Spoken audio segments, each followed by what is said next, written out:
Hello everyone, welcome to खुशी की दुनिया। खुशी की दुनिया में आपका बहुत बहुत स्वागत है। देखिए, मेरा ये हमेशा से मानना रहा है कि ना दिखने वाली चीज़ दिखने वाली चीज़ से ज़्यादा पावरफुल होती है। जैसे हमारे शरीर का ही एग्जांपल ले लीजिए, जैसे कि बॉडी और माइंड को ही ले लीजिए।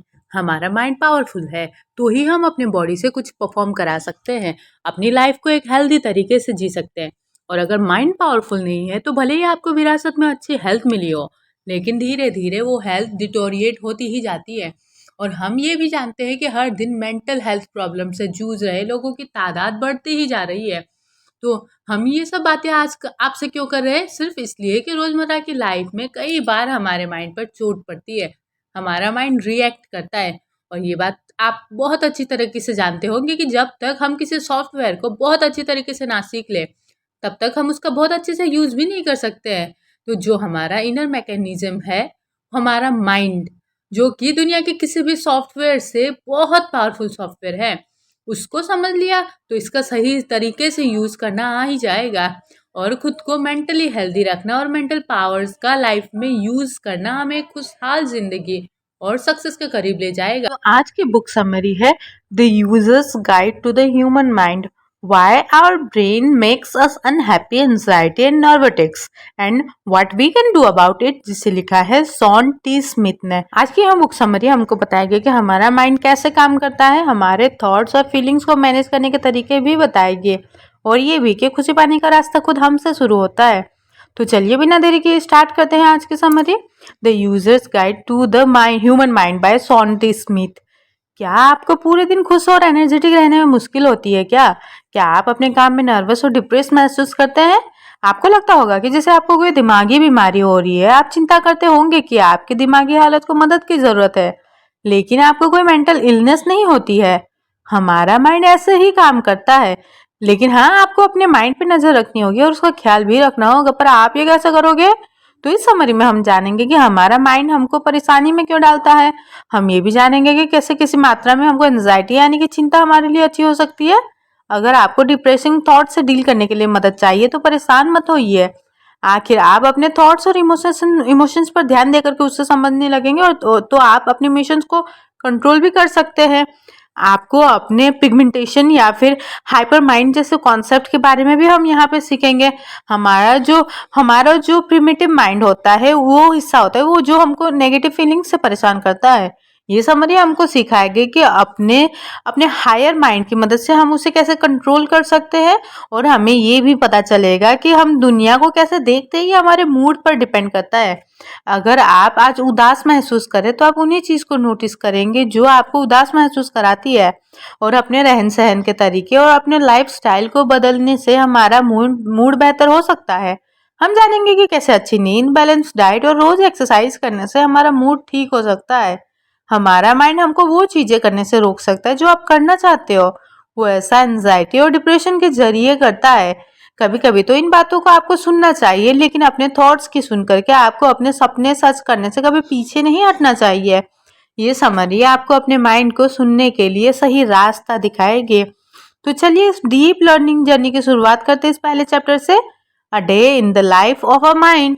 क्या आपको ऐसा लगता है कि आपका माइंड हर वक्त आपसे बात करता रहता है? क्या आपको ऐसा लगता है कि वो हमेशा बेवजह चिंता करता रहता है?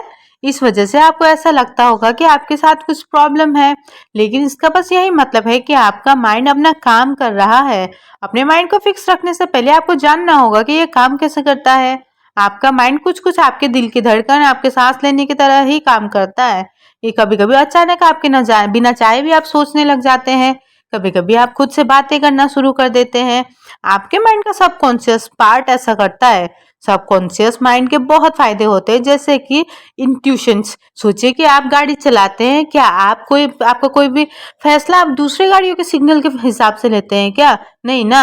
हो सकता है कि ट्रैफिक रूल्स को ठीक से नहीं कर रही होती है और आपका इंट्यूशन आपको गाड़ी धीरे चलाने के लिए कहता है, क्योंकि आपको फील होता है कि दूसरा ड्राइवर गलत तरीके से ड्राइव कर रहा है। आपका सबकॉन्शियस माइंड बताता है कि आपको क्या करना चाहिए। इंट्यूशन अच्छे से बताता है कि आपके सबकॉन्शियस माइंड का क्या काम है। ये आपको मुसीबत से बचाने के लिए मौजूद होता है। पुराने समय में इंसान खतरनाक जगहों में रहते थे, जैसे कि जंगल या फिर कम आबादी वाले इलाके में। अगर उनका माइंड उनको बचाता नहीं तो वो मर जाते हैं। ना वो खुद का बचाव कर पाते, ना ही उनके बच्चे होते। शायद इसी तरीके से इंसानों की नस्ल ही खत्म हो जाती। इसका मतलब है कि हमारे माइंड को सावधान या फिर सतर्क करने का गुण हमको अपने पूर्वजों से मिला है, जो कि जीन्स के जरिए हमारे शरीर का हिस्सा बन गई है। यही वजह है कि हम अपने माइंड को इतना प्रेशराइज करते हैं, इतनी चिंता करते हैं। जब हमारे पूर्वजों को पत्तों के हिलने की आवाज भी सुनाई देती थी तो वो डर जाते थे। उनके माइंड में चलता था कि हो सकता है कि वो कोई चिड़िया हो जो नुकसान नहीं पहुंचाना चाहती है, बस हवा चलने की वजह से पत्ते हिल रहे हो, या फिर कोई खतरनाक खूंखार जानवर भी हो सकता था जो उनका हमला करने के लिए, उन पे खाद लगाने के लिए बैठा हुआ था। उनका माइंड बुरे से बुरे घटना का अंदाजा लगा करके खुद को बचाने की कोशिश करता था। इसीलिए हमारे माइंड को छोटी छोटी बातों पे चिंता करने की आदत होने लगी। जब आपका माइंड आपकी रक्षा करने लगता है तो फिर वो हमको हमारे साथ कम्युनिकेट करता है, या हमारी भावनाओं और शरीर को ट्रिगर कर करके ऐसा कर लेता है। जब जब चिंता और डिप्रेशन के जरिए हमारा माइंड हमसे बात करता है, याद है कैसे इंट्यूशन आपको गाड़ी धीरे के करने के लिए कहती है। मानसिक विकार यानी कि मेंटल डिसऑर्डर वाले लोगों के बारे में भी यही कहा जा सकता है कि जिन लोगों को ऑब्सेसिव कंपल्सिव डिसऑर्डर होता है, वो बार बार अपने हाथ धोने, कंधे को साफ करने जैसी चीजों को लगातार चिंता करते रहते हैं। जिस मॉडर्न दुनिया में हम रहते हैं उसमें ये बहुत बड़ी परेशानी का कारण भी बन सकता है। हो सकता है कि पुराने जमाने में इसकी जरूरत थी। ऐसा इसलिए क्योंकि वहां उस टाइम के लोग फ्यूचर में होने वाली प्रॉब्लम के बारे में इमेजिन करते और उनका हल निकालते थे। इस स्किल ने हमारे पूर्वजों को इमरजेंसी जैसे सिचुएशन के बारे में सोचने के मजबूर किया होगा। वे इकट्ठा खा करके रखते थे खाना, ताकि मुसीबत के समय में उनको कोई प्रॉब्लम ना हो। थोड़ी सी चिंता जरूरी होती है क्योंकि ये लोगों को अच्छा परफॉर्म करने के लिए मोटिवेट भी करती है। जिन स्टूडेंट का एंजाइटी यानी कि चिंता करने का लेवल बैलेंस्ड होता है, वो एग्जाम में अच्छा परफॉर्म करते हैं। प्रेशर अगर सही मात्रा में हो, स्टूडेंट को ज्यादा मेहनत से पढ़ने के लिए मोटिवेट करती है। इसी तरीके से मध्यम एंजाइटी लेवल वाले एथलीट ज्यादा कड़ी मेहनत करके प्रैक्टिस करते हैं। वे अपने पिछले रिकॉर्ड को तोड़ने के लिए खुद को पुश करते हैं। हमारे पूर्वजों को खाना ढूंढने के लिए शिकार करना पड़ता था, वो तो शिकारी के रूप में अच्छा परफॉर्म करने के लिए एंजाइटी की जरूरत होती थी, नहीं तो बिना खाने के भूखे मर जाते थे। तो अब नेक्स्ट चैप्टर को समझते हैं, letting the mind do it's job, यानी कि क्या आपको आपके थॉट्स स्ट्रेस देते हैं? आपके इमोशंस के पीछे कारण को जान करके आप अपने स्ट्रेस को कम कर सकते हो, लेकिन ये मुश्किल हो सकता है क्योंकि आपकी इमोशंस आपको महसूस करवा सकते हैं कि जो थॉट्स आ रहे हैं आपके माइंड में वो फैक्ट है, यानी कि सच है। एग्जाम्पल के लिए सोचो कि आप एक टेस्ट दे रहे हो, आपका माइंड आपको बोल रहा है कि आप फेल हो जाओगे। ये आपको टेस्ट में अच्छा परफॉर्म कराने के बारे में डराने के लिए करता है। आपका दिमाग आपको थोड़ी एंजाइटी और थोड़ा नर्वसनेस भी देता है। ये आपको सोचने पे मजबूर कर देता है कि आपके फेल होने का डर बिल्कुल सच है। आप एक एंजाइटी के जरिए इस प्रॉब्लम को सॉल्व कर सकते हो, जैसे कि एक्सरसाइज। मान लीजिए कैसे करना है हमको। इस टेस्ट का नाम है आपके थॉट्स कितने सच है।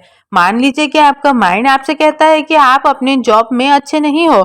जब ऐसा होता है तो उस थॉट्स को 1 से 10 तक के बीच का नंबर स्कोर कर दीजिए।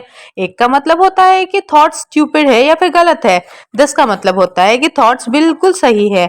आप इसे अपने ऑफिस में कभी भी ट्राई कर सकते हो। अपने बॉस के साथ हुई मीटिंग के बाद अपने थॉट्स को स्कोर देने के लिए कोशिश करें। फिर किसी इंटर्न से बात करने के बाद में स्कोर दे।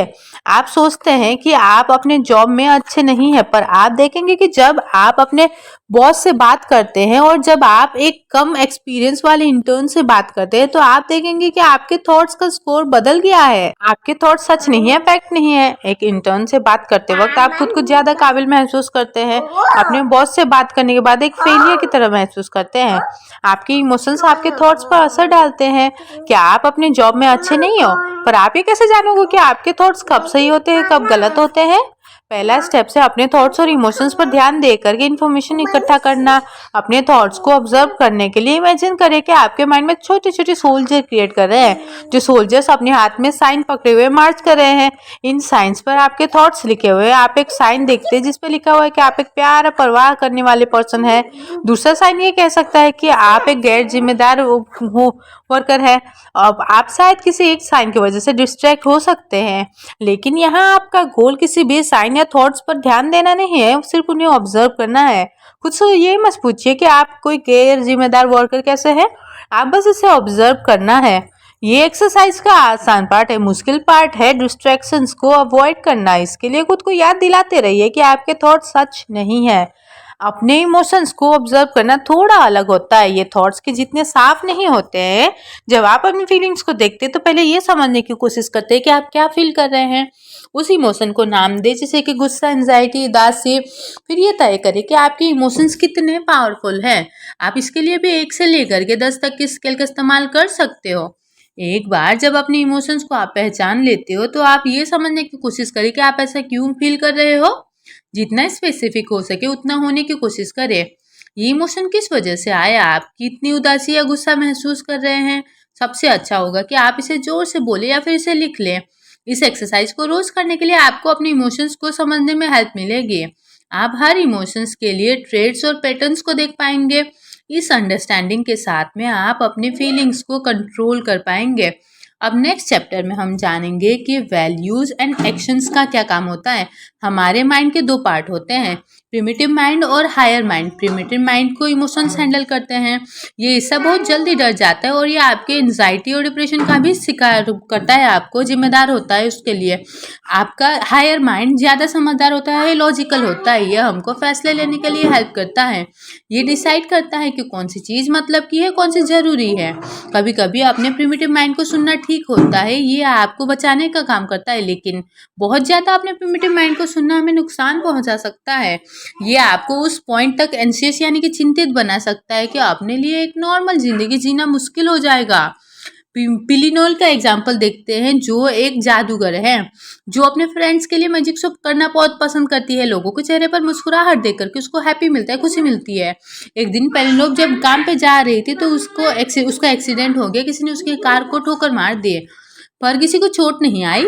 अगले दिन पेनिलोन जब उसी रास्ते से गुजर रही थी तो उसको बहुत डर लग रहा था। उसे डर था कि कहीं उसका फिर से एक्सीडेंट ना हो जाए। वो रेड लाइट पर इंतजार करते वक्त बहुत नर्वस फील कर रही थी। यहाँ तक कि जब पेनिलोन मैजिक टेस्ट परफॉर्म कर रही थी तब भी वो बेहद नर्वस फील कर रही थी, और इसी वजह से उसने अपने परफॉर्मेंस के साथ वक्त एक गलती कर दी। अब पेनिलोप अपने परफॉर्मेंस को लेकर के भी घबराहट फील करने लगी। उन्होंने उस रास्ते से आना जाना छोड़ दिया था जहाँ उनका एक्सीडेंट हुआ था, पर इससे उनकी घबराहट कम नहीं हुई बल्कि बढ़ती गई। अब वो ड्राइव करने से भी डरने लगी। पेलिनोप का डर इतना ज़्यादा बढ़ गया था कि ड्राइव करने से बचने के लिए वो कम सोच करने लगी, और यहाँ तक कि जो थोड़ी बहुत सोच वो करती थी उनमें भी पेलिनोप गलती करने का डर हद से ज़्यादा बढ़ गया था। आखिर एक वक्त आया जब उसने मैजिक शो करना ही पूरी तरीके से बंद कर दिया। वो अपने घर में रहने लगी, बाहर जाने से डरने लगी। पेनिलोप अपने फैंस और अपने शो को दोनों को ही खो दिया था, और सिर्फ यही 2 चीज़ें थी जिनसे उनको खुशी मिलती थी। यही होता है जब आप अपने प्रिमिटिव माइंड का बहुत ज़्यादा सुनने लगते हो। आपको अपने हायर माइंड का इस्तेमाल करके इन इमोशंस से लड़ना होगा, पर ऐसा करना थोड़ा मुश्किल होगा क्योंकि आपका प्रिमिटिव माइंड आपको उसकी बात ना सुनने की सज़ा देगा। ये आपको फिजिकली अनकंफर्टेबल महसूस कराएगा। जिससे पेलिनोप जब भी गाड़ी चलाने के बारे में सोचती थी तो उसके दिल की धड़कन तेज हो जाती थी। लेकिन आपको कभी भी इससे लड़ना बंद नहीं करना चाहिए।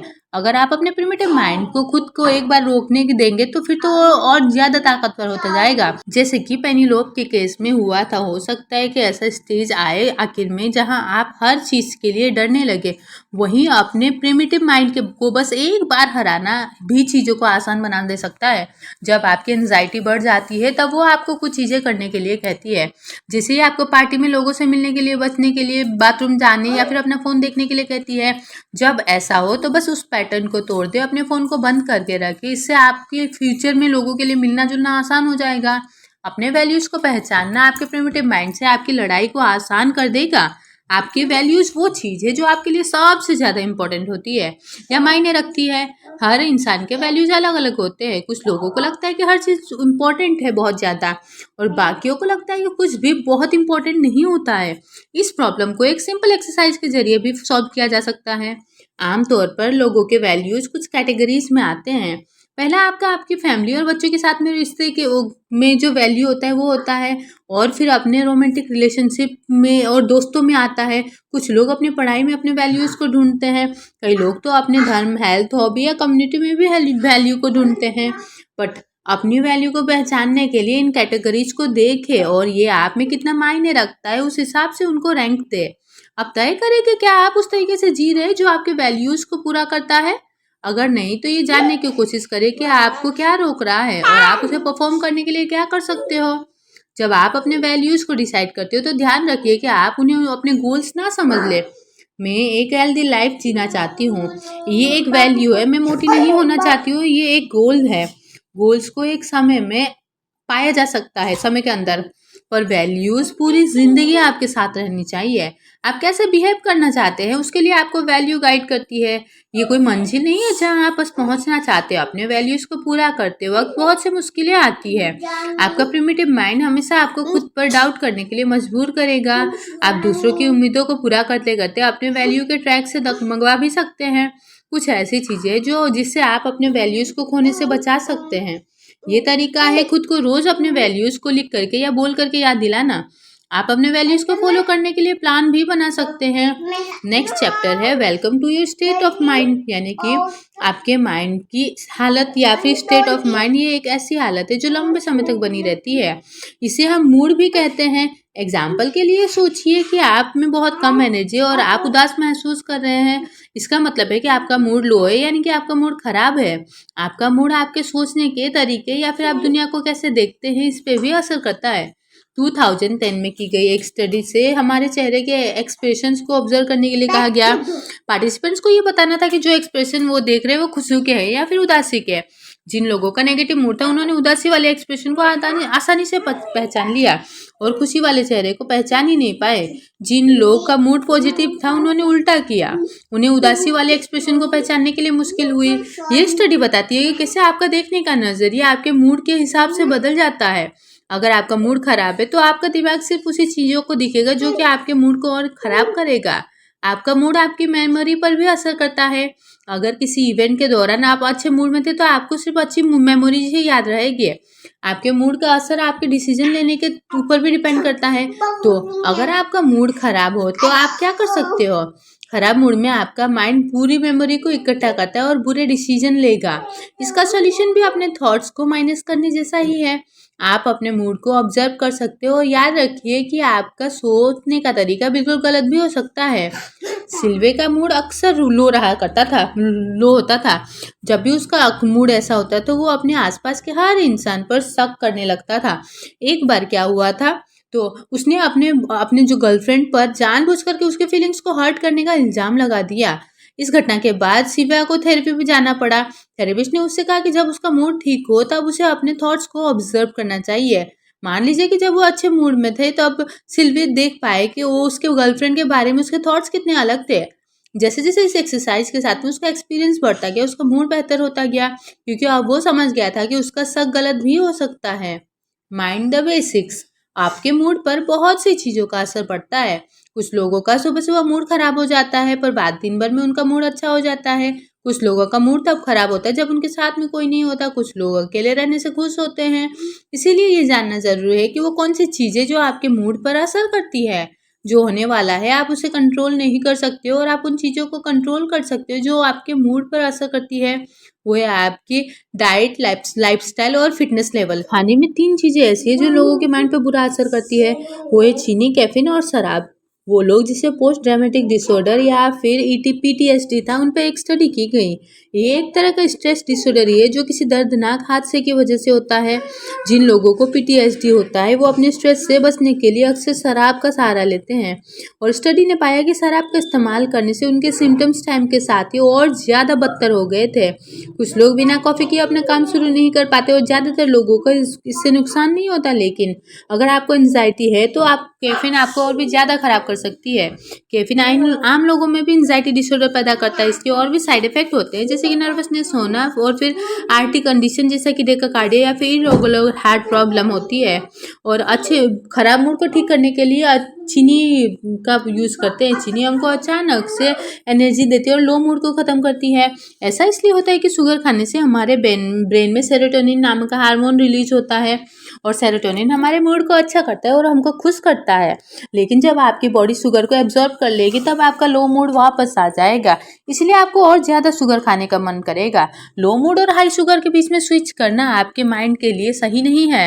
हाँ, साइंटिस्ट कहते हैं कि इसे एक बैलेंस डाइट के जरिए ठीक किया जा सकता है। सकता है। आप शुगर को ब्राउन राइस या फिर कॉर्न यानी कि मक्के जैसे होल ग्रेन में बदल सकते हैं।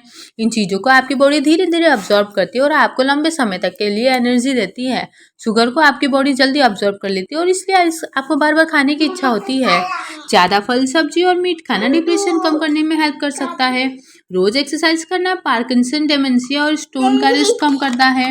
इसके साथ ही ये डिप्रेशन को भी कम करता है और अच्छी नींद लाने के लिए भी हेल्प करता है। ये दवाइयों की तरह नहीं होता है, एक्सरसाइज का रिजल्ट तुरंत मिलता है और इससे सेटिस्फेक्शन भी नहीं होता है। पूरी नींद नहीं मिलना बहुत से मेंटल हेल्थ का प्रॉब्लम होता है, कारण होता है। एवरेज में हमको हर रात कम से कम 7 घंटे की नींद की जरूरत होती है। ऐसा ना करने से आपकी मेमोरी कमजोर हो जाती है और आपकी एंजाइटी बढ़ जाती है। ये आपके सोचने के तरीके पर भी डिपेंड करता है, इसी तरीके से जैसे लो मूड करता है। हेल्दी डाइट, एक्सरसाइज और पूरी नींद सोने के फायदों के लिस्ट बनाना आसान है, लेकिन अपनी आदतों को बदलना मुश्किल हो सकता है। आप जो करना चाहते हैं उसकी पहचान करके बदलाव शुरू कर सकते हैं। एक छोटा सा बदलाव हो सकता है, जैसे कि कम कॉफी पीने या सो में टहलने जाना। उसके बाद कम से कम 3 हफ्ते तक अपने मूड को पहचाने, ऑब्जर्व करें। पूरे दिन में आने वाले मूड को चेंज करें, ट्रैक करें। ध्यान रखें कि आप सब कुछ एक डायरी पे लिख रहे हैं। आप चाहे तो कुछ और चीज़ें को ऐड भी कर सकते हैं अपने लिस्ट पे, यानी कि जो रोज अपना ब्लड प्रेशर भी नाप सकते हैं। पर ध्यान रखें कि 3 हफ्ते बाद आपको अपने पास में एक डिटेल्स रिपोर्ट आ जाए, कि होनी ही चाहिए। फिर जो बदलाव करना है वो करके और उसमें इम्प्लीमेंट कर सकते हैं। अपने मूड को ऑब्जर्व करते रहे। 3 हफ्ते के बाद में जब आपने आपने शुरू किया था और अपने लेटेस्ट रिकॉर्ड को कंपेयर करके देख ले।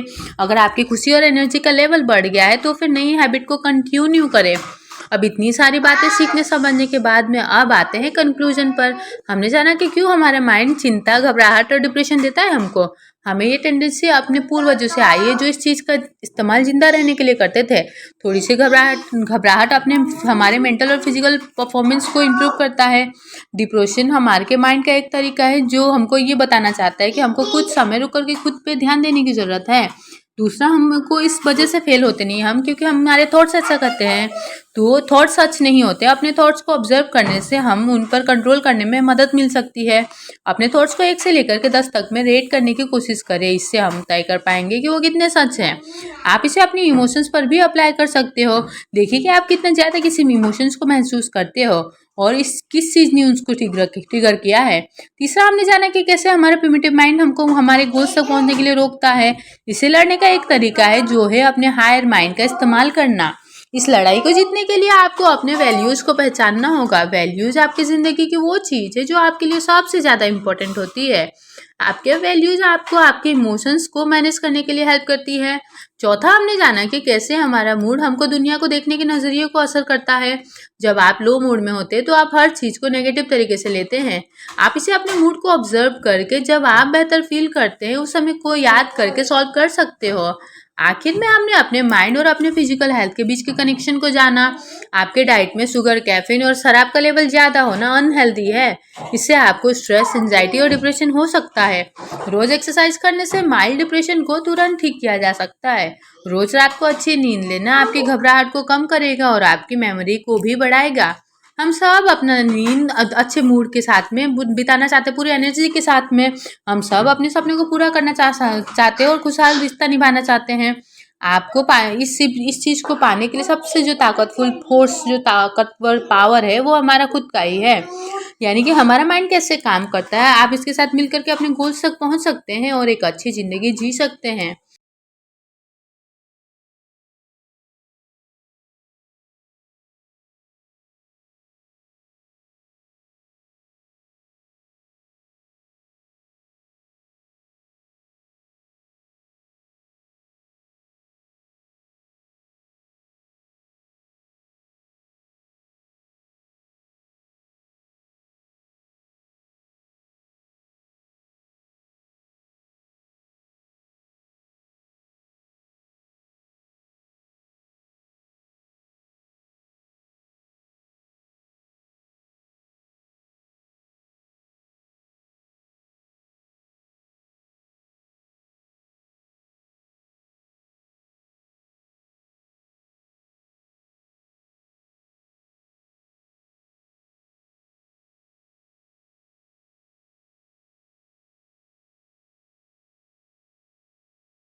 पर बात यहाँ आती है कि हम इन सब लर्निंग्स को सुनते तो हैं पर अपनी रियल लाइफ में अप्लाई ही नहीं कर पाते हैं।